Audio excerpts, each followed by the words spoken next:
एक छोटे से गांव में बाबा जी नाम के एक बुजुर्ग व्यक्ति रहते थे। वह गांव के सबसे बुद्धिमान और अनुभवी व्यक्ति थे। एक दिन बाबा जी ने ग्रामीणों को बताया कि जिस स्थान पर एक विशाल वृक्ष हुआ करता था, वहाँ एक छिपा हुआ खजाना है। इस खजाने का रहस्य केवल उन्हें ही पता था। गांव के युवा लोग बाबा जी के साथ इस रहस्य को उजागर करने की कोशिश करते थे, लेकिन कोई भी सच्चाई को सही से समझ नहीं पाया। कुछ ने कहा कि यह सिर्फ एक कहानी है, लेकिन बाबा जी ने उन्हें प्रोत्साहित करते हुए कहा, जिस दिन तुम अपने दिल की आवाज सुनोगे, उसी दिन तुम्हें खजाना मिल जाएगा। कई युवाओं ने कोशिश की, लेकिन वे असफल रहे। एक युवा लड़की सीता, जो हमेशा बाबा जी की बातों को गौर से सुनती थी, ने एक अलग रास्ते पर चलने का फैसला किया। उसने बाबा जी की बातों का गहराई से विश्लेषण किया और गांव के इतिहास और वृक्ष के बारे में जानकारी जुटाई।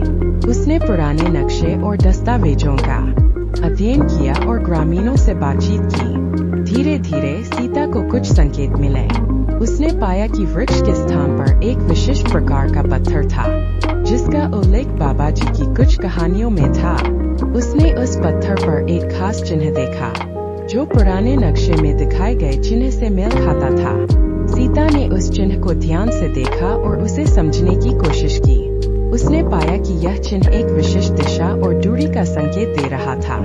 सीता ने उस दिशा में आगे बढ़कर खुदाई की और वहां उसे एक छोटा सा लकड़ी का डिब्बा मिला।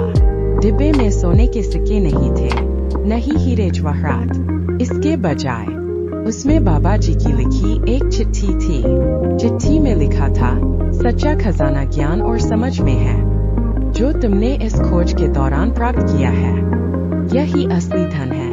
सीता ने समझ लिया कि बाबा जी का मतलब क्या था। सच्चा खजाना धन दौलत नहीं, बल्कि ज्ञान और धैर्य था, जिसे उसने इस यात्रा में अर्जित किया था। उसने बाबा जी की बातों का महत्व समझा और गांव वालों